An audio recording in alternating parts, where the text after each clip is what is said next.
अखंड विष्णु कार्यं व्यासन्देन चराचरं तत्पदं दर्शितं येन तस्मै श्री लक्ष्मीयाय नमः। नारायण नारायण नारायण। अखंड विष्णु कार्यं व्यासन्देन चराचरं तत्पदं दर्शितं येन तस्मै श्री लक्ष्मीयाय नमः। नारायण नारायण नारायण। अखंड विष्णु कार्यं व्यासन्देन चराचरं तत्पदं दर्शितं येन तस्मै श्री लक्ष्मीयाय नमः। नारायण नारायण नारायण। अखंड विष्णु कार्यं व्यासन्देन चराचरं तत्पदं दर्शितं येन तस्मै श्री लक्ष्मीयाय नमः। नारायण नारायण नारायण। अखंड विष्णु कार्यं व्यासन्देन चराचरं तत्पदं दर्शितं येन तस्मै श्री लक्ष्मीयाय नमः। नारायण नारायण नारायण। अखंड विष्णु कार्यं व्यासन्देन चराचरं तत्पदं दर्शितं येन तस्मै श्री लक्ष्मीयाय नमः। नारायण नारायण नारायण। अखंड विष्णु कार्यं व्यासन्देन चराचरं तत्पदं दर्शितं येन तस्मै श्री लक्ष्मीयाय नमः। नारायण नारायण नारायण। अखंड विष्णु कार्यं व्यासन्देन चराचरं तत्पदं दर्शितं येन तस्मै श्री लक्ष्मीयाय नमः। नारायण नारायण नारायण। अखंड विष्णु कार्यं व्यासन्देन चराचरं तत्पदं दर्शितं येन तस्मै श्री लक्ष्मीयाय नमः। नारायण नारायण नारायण।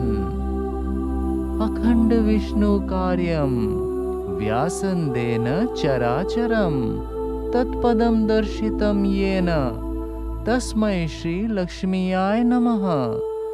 नारायण नारायण नारायण। अखंड विष्णु कार्यं व्यासन्देन चराचरं तत्पदं दर्शितं येन तस्मै श्री लक्ष्मीयाय नमः।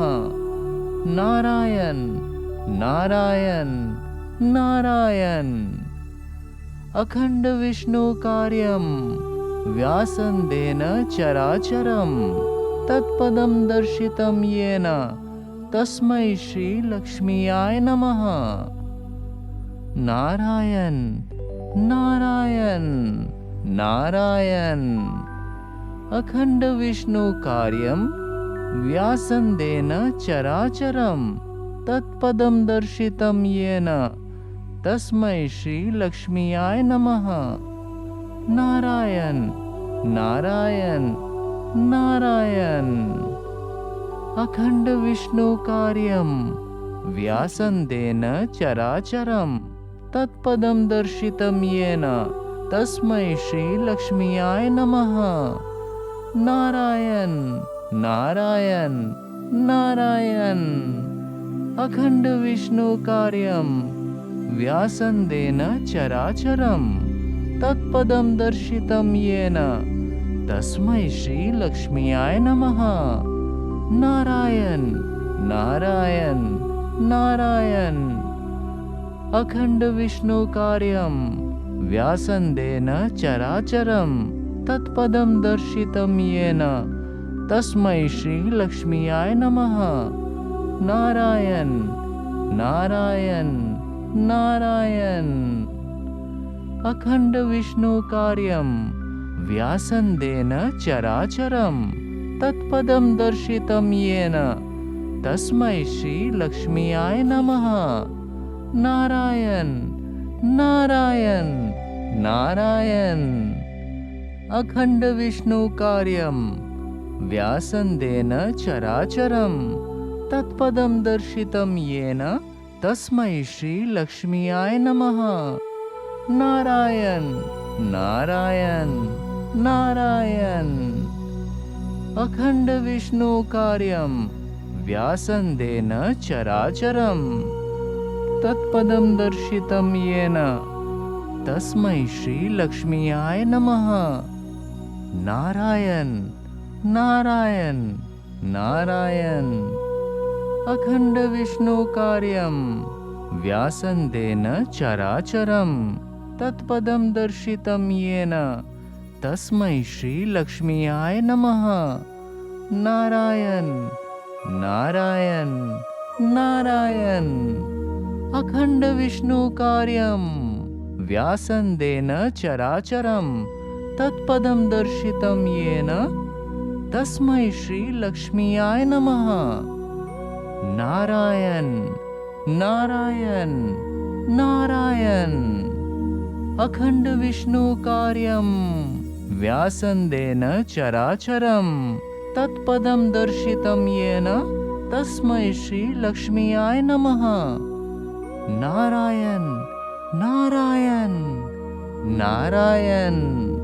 अखंड विष्णु कार्यं व्यासन्देन चराचरं तत्पदं दर्शितं येन तस्मै श्री लक्ष्मीयाय नमः। नारायण नारायण नारायण। अखंड विष्णु कार्यं व्यासन्देन चराचरं तत्पदं दर्शितं येन तस्मै श्री लक्ष्मीयाय नमः। नारायण नारायण नारायण। अखंड विष्णु कार्यं व्यासन्देन चराचरं तत्पदं दर्शितं येन तस्मै श्री लक्ष्मीयाय नमः। नारायण नारायण नारायण। अखंड विष्णु कार्यं व्यासन्देन चराचरं तत्पदं दर्शितं येन तस्मै श्री लक्ष्मीयाय नमः। नारायण नारायण नारायण। अखंड विष्णु कार्यं व्यासन्देन चराचरं तत्पदं दर्शितं येन तस्मै श्री लक्ष्मीयाय नमः। नारायण नारायण नारायण। अखंड विष्णु कार्यं व्यासन्देन चराचरं तत्पदं दर्शितं येन तस्मै श्री लक्ष्मीयाय नमः। नारायण नारायण नारायण। अखंड विष्णु कार्यं व्यासन्देन चराचरं तत्पदं दर्शितं येन तस्मै श्री लक्ष्मीयाय नमः। नारायण नारायण नारायण। अखंड विष्णु कार्यं व्यासन्देन चराचरं तत्पदं दर्शितं येन तस्मै श्री लक्ष्मीयाय नमः। नारायण नारायण नारायण। अखंड विष्णु कार्यं व्यासन्देन चराचरं तत्पदं दर्शितं येन तस्मै श्री लक्ष्मीयाय नमः। नारायण नारायण नारायण।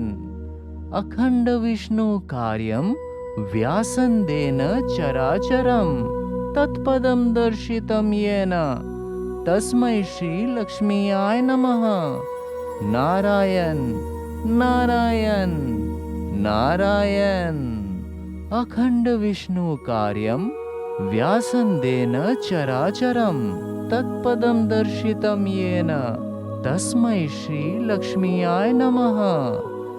नारायण नारायण नारायण।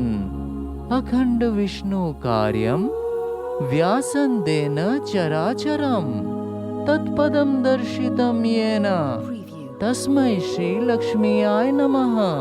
नारायण नारायण नारायण अखंड विष्णु कार्यं व्यासन्देन चराचरं तत्पदं दर्शितं येन तस्मै श्री लक्ष्मीयाय नमः।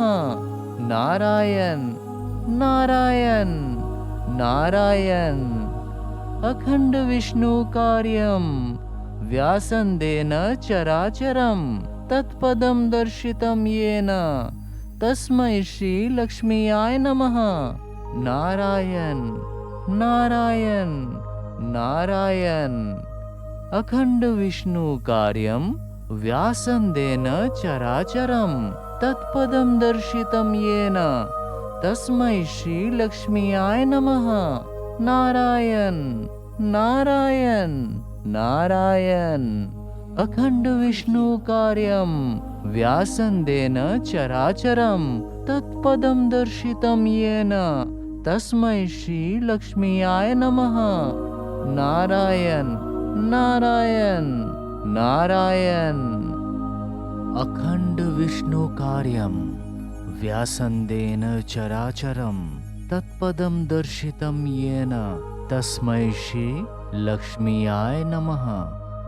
नारायण नारायण नारायण अखंड विष्णु कार्यं व्यासन्देन चराचरं तत्पदं दर्शितं येन तस्मै श्री लक्ष्मीयाय नमः। नारायण नारायण नारायण अखंड विष्णु कार्यं व्यासन्देन चराचरं तत्पदं दर्शितं येन तस्मै श्री लक्ष्मीयाय नमः। नारायण नारायण नारायण अखंड विष्णु कार्यं व्यासन्देन चराचरं तत्पदं दर्शितं येन तस्मै श्री लक्ष्मीयाय नमः। नारायण नारायण नारायण अखंड विष्णु कार्यं व्यासन्देन चराचरं तत्पदं दर्शितं येन तस्मै श्री लक्ष्मीयाय नमः। नारायण नारायण नारायण अखंड विष्णु कार्यं व्यासन्देन चराचरं तत्पदं दर्शितं येन तस्मै श्री लक्ष्मीयाय नमः। नारायण नारायण नारायण अखंड विष्णु कार्यं व्यासन्देन चराचरं तत्पदं दर्शितं येन तस्मै श्री लक्ष्मीयाय नमः। नारायण नारायण नारायण अखंड विष्णु कार्यं व्यासन्देन चराचरं तत्पदं दर्शितं येन तस्मै श्री लक्ष्मीयाय नमः। नारायण नारायण नारायण अखंड विष्णु कार्यं व्यासन्देन चराचरं तत्पदं दर्शितं येन तस्मै श्री लक्ष्मीयाय नमः। नारायण नारायण नारायण अखंड विष्णु कार्यं व्यासन्देन चराचरं तत्पदं दर्शितं येन तस्मै श्री लक्ष्मीयाय नमः। नारायण नारायण नारायण अखंड विष्णु कार्यं व्यासन्देन चराचरं तत्पदं दर्शितं येन तस्मै श्री लक्ष्मीयाय नमः। नारायण नारायण नारायण अखंड विष्णु कार्यं व्यासन्देन चराचरं तत्पदं दर्शितं येन तस्मै श्री लक्ष्मीयाय नमः। नारायण नारायण नारायण अखंड विष्णु कार्यं व्यासन्देन चराचरं तत्पदं दर्शितं येन तस्मै श्री लक्ष्मीयाय नमः। नारायण नारायण नारायण। अखंड विष्णु कार्यं व्यासन्देन चराचरं तत्पदं दर्शितं येन तस्मै श्री लक्ष्मीयाय नमः। नारायण नारायण नारायण। अखंड विष्णु कार्यं व्यासन्देन चराचरं तत्पदं दर्शितं येन तस्मै श्री लक्ष्मीयाय नमः। नारायण नारायण नारायण। अखंड विष्णु कार्यं व्यासन्देन चराचरं तत्पदं दर्शितं येन तस्मै श्री लक्ष्मीयाय नमः। नारायण नारायण नारायण। अखंड विष्णु कार्यं व्यासन्देन चराचरं तत्पदं दर्शितं येन तस्मै श्री लक्ष्मीयाय नमः। नारायण नारायण नारायण। अखंड विष्णु कार्यं व्यासन्देन चराचरं तत्पदं दर्शितं येन तस्मै श्री लक्ष्मीयाय नमः। नारायण नारायण नारायण। अखंड विष्णु कार्यं व्यासन्देन चराचरं तत्पदं दर्शितं येन तस्मै श्री लक्ष्मीयाय नमः। नारायण नारायण नारायण। अखंड विष्णु कार्यं व्यासन्देन चराचरं तत्पदं दर्शितं येन तस्मै श्री लक्ष्मीयाय नमः। नारायण नारायण नारायण। अखंड विष्णु कार्यं व्यासन्देन चराचरं तत्पदं दर्शितं येन तस्मै श्री लक्ष्मीयाय नमः। नारायण नारायण नारायण। अखंड विष्णु कार्यं व्यासन्देन चराचरं तत्पदं दर्शितं येन तस्मै श्री लक्ष्मीयाय नमः। नारायण नारायण नारायण।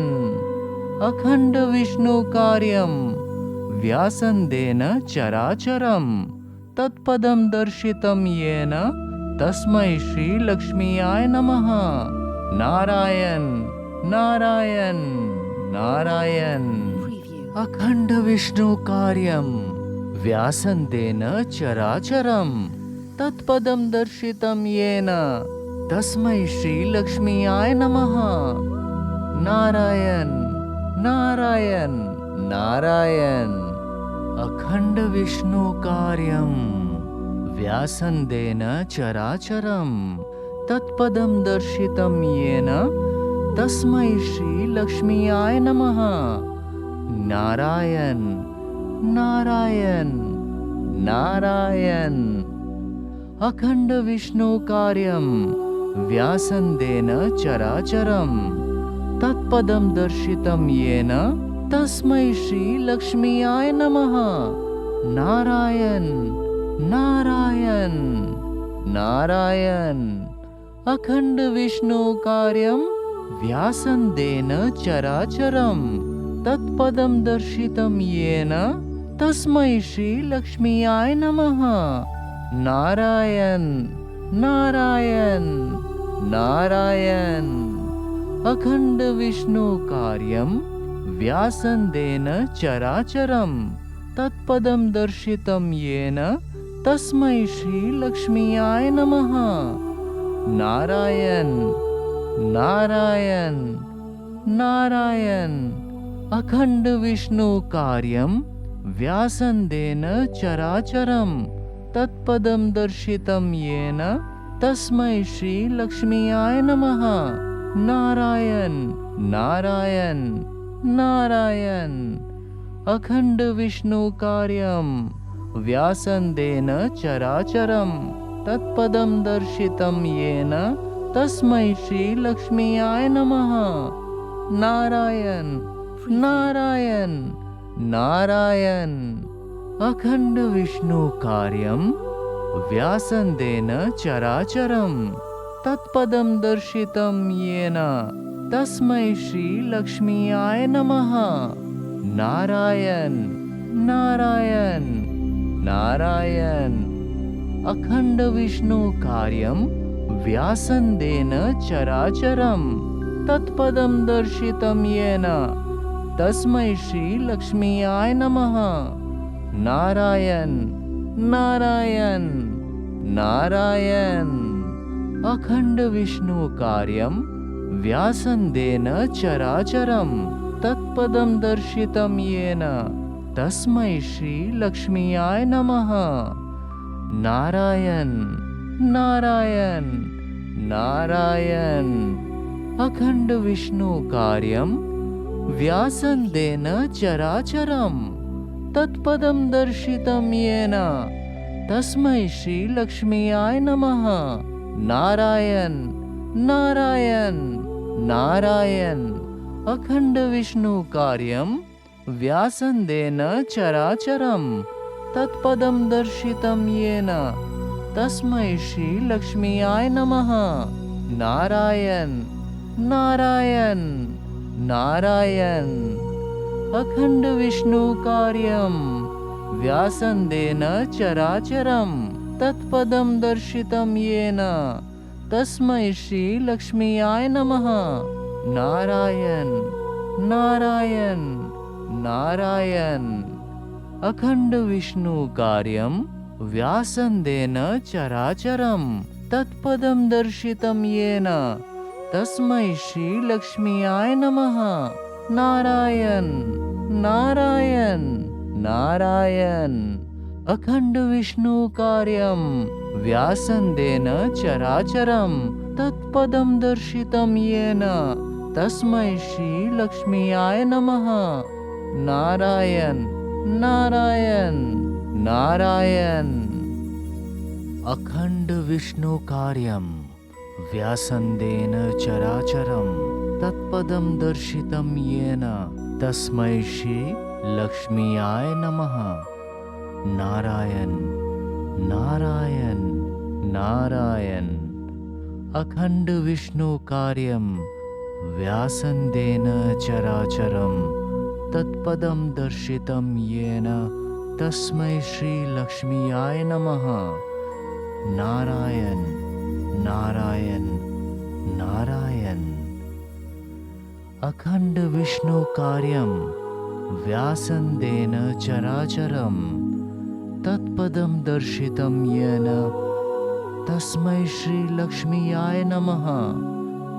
नारायण नारायण नारायण अखंड विष्णु कार्यं व्यासन्देन चराचरं तत्पदं दर्शितं येन तस्मै श्री लक्ष्मीयाय नमः।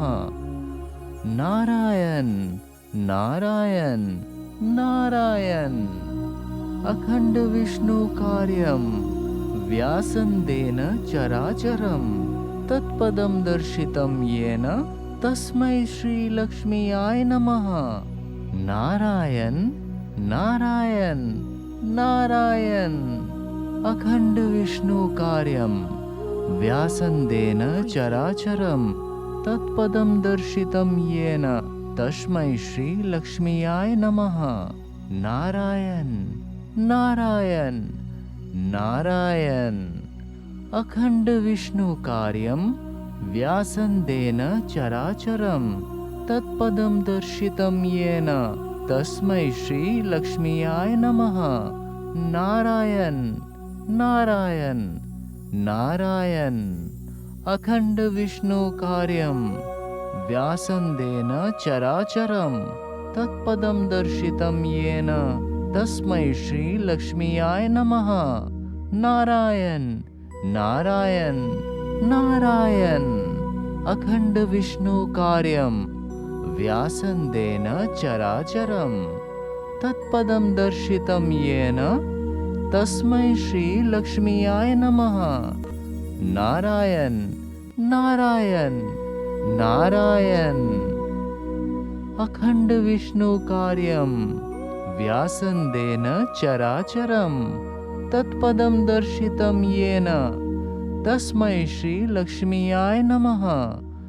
नारायण नारायण नारायण अखंड विष्णु कार्यम व्यासंदेन चराचरम तत्पदम दर्शितम येन तस्मै श्री लक्ष्मीयाय नमः। नारायण नारायण नारायण अखंड विष्णु कार्यम व्यासंदेन चराचरम तत्पदम दर्शितम येन तस्मै श्री लक्ष्मीयाय नमः। नारायण नारायण नारायण अखंड विष्णु कार्यम व्यासंदेन चराचरम तत्पदम दर्शितम येन तस्मै श्री लक्ष्मीयाय नमः। नारायण नारायण नारायण अखंड विष्णु कार्यम व्यासंदेन चराचरम तत्पदम दर्शितम येन तस्मै श्री लक्ष्मीयाय नमः। नारायण नारायण नारायण अखंड विष्णु कार्यम व्यासंदेन चराचरम तत्पदम दर्शितम येन तस्मै श्री लक्ष्मीयाय नमः। नारायण नारायण नारायण अखंड विष्णु कार्यम व्यासंदेन चराचरम तत्पदम दर्शितम येन तस्मै श्री लक्ष्मीयाय नमः। नारायण नारायण नारायण अखंड विष्णु कार्यम व्यासंदेन चराचरम तत्पदम दर्शितम येन तस्मै श्री लक्ष्मीयाय नमः। नारायण नारायण नारायण अखंड विष्णु कार्यम व्यासंदेन चराचरम तत्पदम दर्शितम येन तस्मै श्री लक्ष्मीयाय नमः। नारायण नारायण नारायण अखंड विष्णु कार्यम व्यासंदेन चराचरम तत्पदम दर्शितम येन तस्मै श्री लक्ष्मीयाय नमः। नारायण नारायण नारायण अखंड विष्णु कार्यम व्यासंदेन चराचरम तत्पदम दर्शितम येन तस्मै श्री लक्ष्मीयाय नमः। नारायण नारायण नारायण अखंड विष्णु कार्यम व्यासंदेन चराचरम तत्पदम दर्शितम येन तस्मै श्री लक्ष्मीयाय नमः। नारायण नारायण नारायण अखंड विष्णु कार्यम व्यासंदेन चराचरम तत्पदम दर्शितम येन तस्मै श्री लक्ष्मीयाय नमः। नारायण नारायण नारायण अखंड विष्णु कार्यम व्यासंदेन चराचरम तत्पदम दर्शितम येन तस्मै श्री लक्ष्मीयाय नमः। नारायण नारायण नारायण अखंड विष्णु कार्यम व्यासंदेन चराचरम तत्पदम दर्शितम येन तस्मै श्री लक्ष्मीयाय नमः। नारायण नारायण नारायण अखंड विष्णु कार्यम व्यासंदेन चराचरम तत्पदम दर्शितम येन तस्मै श्री लक्ष्मीयाय नमः। नारायण नारायण नारायण अखंड विष्णु कार्यम व्यासंदेन चराचरम तत्पदम दर्शितम येन तस्मै श्री लक्ष्मीयाय नमः। नारायण नारायण नारायण।